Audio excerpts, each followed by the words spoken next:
And now, Focus on the Pines with your host, Jack Barnes.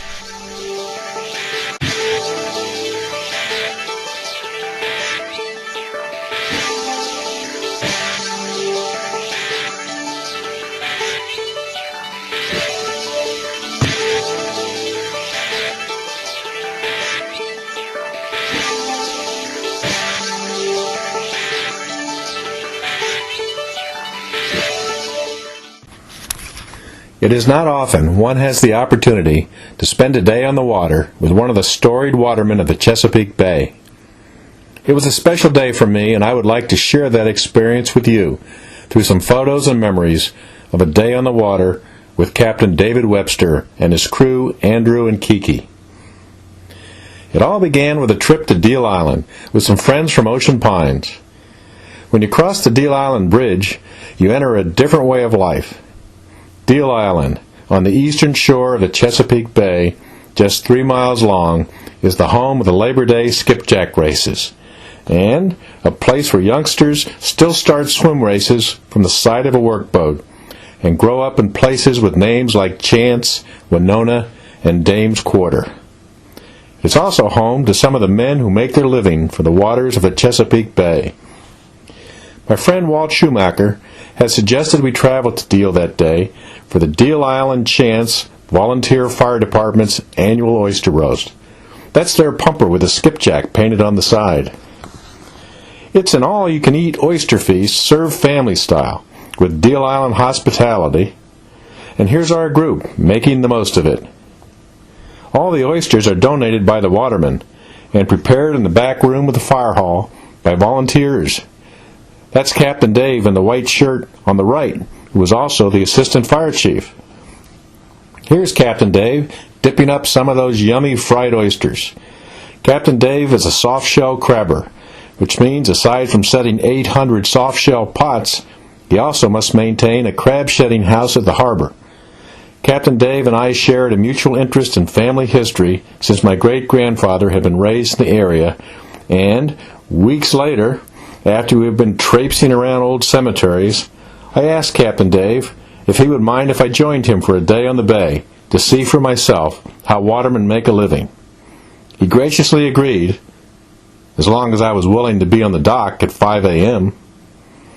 Of course, before the season even begins in early May, those 800 pots, plus about 200 spares worth about $22 each, must be readied, which includes painting by hand 1,000 crab pot buoys. That's Captain Dave's stepdaughter Elizabeth and nephew Andrew hard at work with the red paint which identifies Captain Dave's crab pots. A smaller second float is attached on the line, about 2 feet from the top of the pot, which keeps the line from tangling around the pots with the tides. Each waterman has a distinctive color float, and crab pot lasts about 4 years before needing to be replaced. Each pot also has a small zinc attached to slow down corrosion from the salt water. And Captain Dave lamented the fact that zincs in the last few years have risen in price from $69 a box to $200.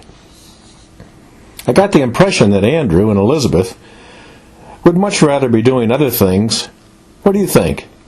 Even with some minor labor revolts, all pots were ready for the beginning of the soft-shell season, the 10th of May. Captain Dave keeps his workboat at the main harbor in Winona, which is at the south end of Deal Island. Captain Dave's boat is the Christie Sioux, named after Dave's 2 daughters, and represents a sizable investment of about $75,000. Whoa! The Christie Sioux is docked just in front of Captain Dave's crab shedding shanty, and next to his brother-in-law's boat. Captain Dave would want me to point out that his is the cleaner-looking boat in the background. Oh, how to start family strife. These workboats are called just that, because they are all business. I took some of these pictures on the return trip because it was too dark when we left dock at 5 a.m.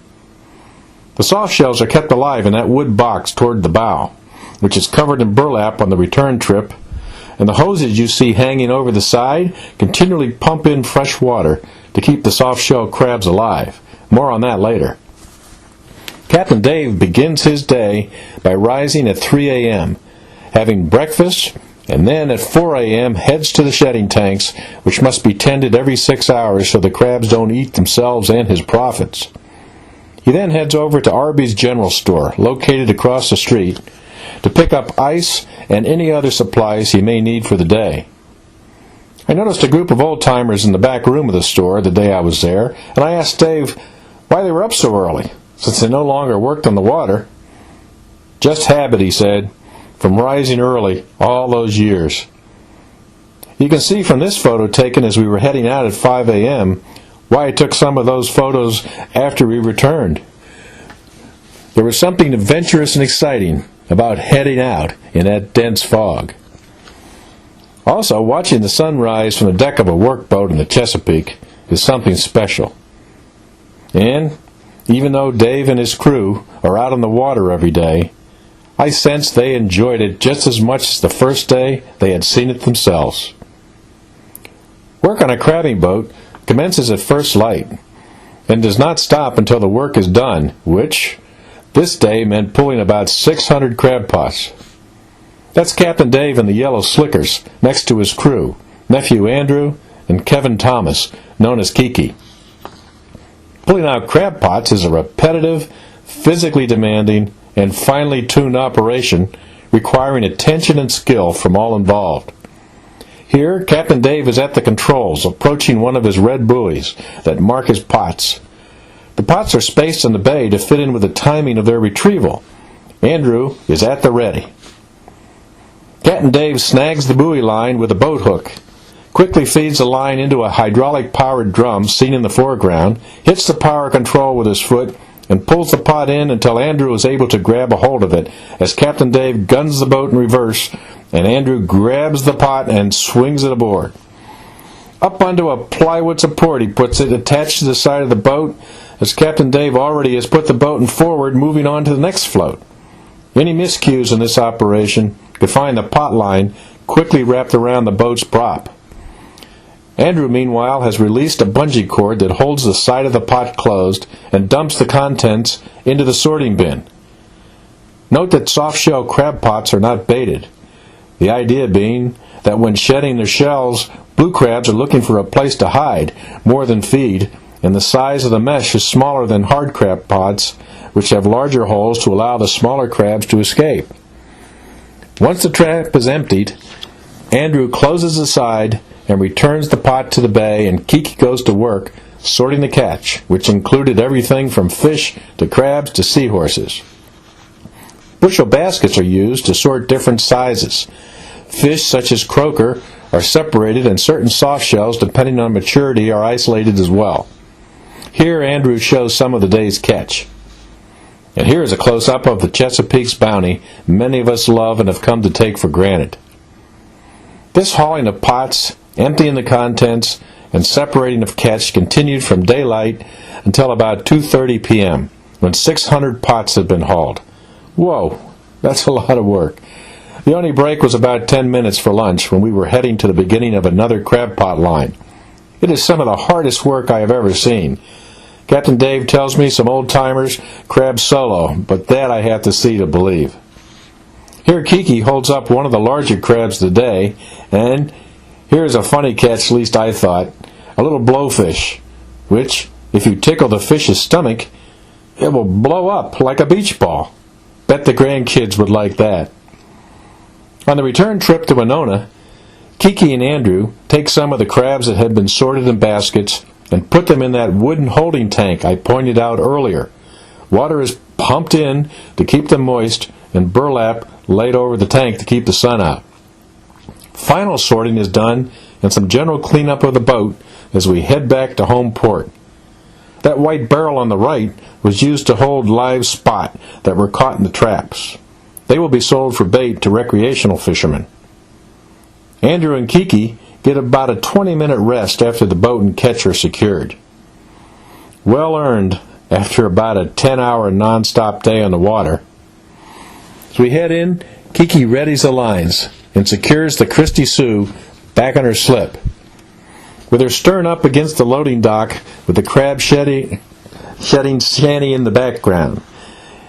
And the business of unloading now begins. Andrew heads off at a run to catch the charter fishermen, who also just returned from the bay, to see if they are interested in buying any of the fish caught in the pots. The deal for the fish is negotiated. Andrew is proud of his skill in that department, particularly this day, since all the fish were sold. He heads back to the pickup, loads on the hard-shell crabs that will be sold elsewhere.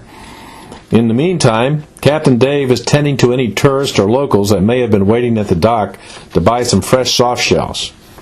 Kiki and Andrew commence bringing the soft shells into the shedding shanty so they can be sorted in the tanks by size. Those crabs not quite ready for market are left in the shedding tanks. 30 tanks total, which of course must now be tended again and sorted, removing those that have shed their shell and are ready for market.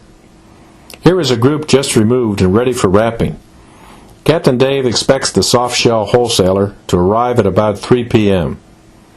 Watermen, he tells me, have little control over the market price of the crabs. I suspect their fierce independence prevents them from forming any sort of co-op.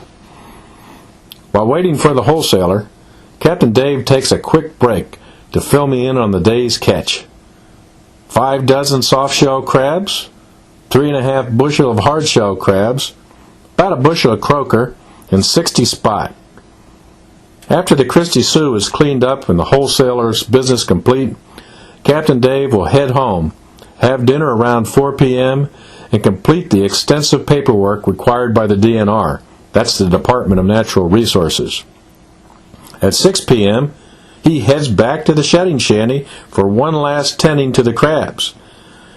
Comes back home and is in bed at 8 p.m. to get rested so he can get up at 3 a.m. and repeat the process all over again 6 days a week through the end of the soft shell season in late September, when he converts his boat for oystering.